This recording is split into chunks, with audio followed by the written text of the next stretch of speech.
نرمی کا پہلو اختیار کرنا، خود کو کمتر جاننا عاجزی اور انکساری کہلاتا ہے۔ بندے کے پاس ہو سب کچھ اور کہے میں تو کچھ بھی نہیں، بندے کے پاس سارا کچھ ہو کہ میں کچھ بھی نہیں، یہی انکساری ہے۔ صاحب فیض القدیر حرف الحمزہ کے اندر یہ بات پہلی ہی جلد میں صفحہ نمبر 925 پر لکھتے ہیں۔ انسان کو یہ چاہیے، اللہ اس کو جتنا بھی مقام دے نا جی، عزتیں دے، مقام دے، بلندیاں دے، اس بندے کو یہ چاہیے مٹ کے رہے، عاجزی کرے، انسانوں کی بھلائی کے لیے ان میں گھل مل جائے،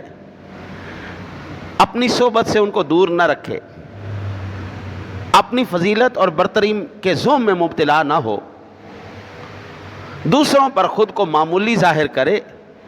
تواضع اور انکساری اختیار کرے۔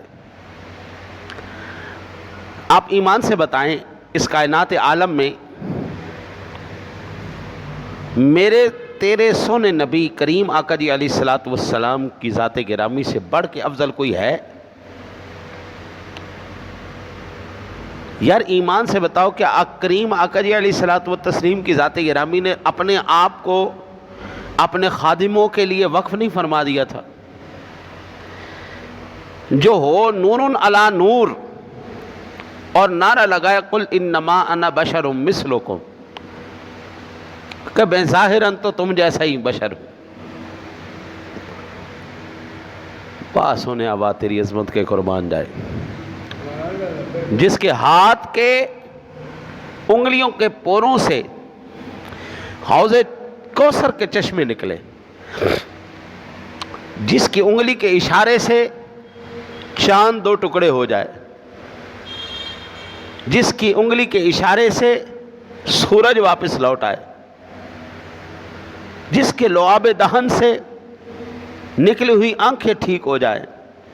ٹوٹی ہوئی پنڈلیاں ٹھیک ہو جائیں، جس کی گفتگو سے جانور پاگل جو ہیں وہ بھی ٹھیک ہو جائیں،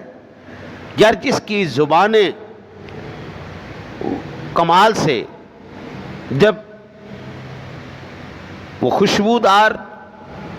معطر، معمبر، وہ لمحات، وہ ذکر کے وہ الفاظ وہ نکلے، جب ایمان سے بتاؤ بے چینوں کو چین آ جائے، بے قراروں کو قرار آ جائے، وہ ذات اتنی انکساری کریں، اتنی عاجزی کریں،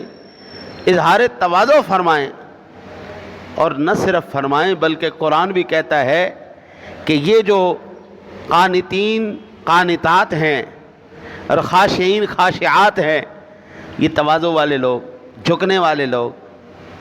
یہ اللہ کے فرما بردار لوگ، یہ مجھے بڑے پسند ہیں۔ تو ایمان سے بتاؤ پھر آپ کریم آقا جی علیہ الصلوۃ والسلام کی سنت پر عمل کرتے ہوئے ہمیں بھی اس پر عمل کرنا چاہیے یا نہیں؟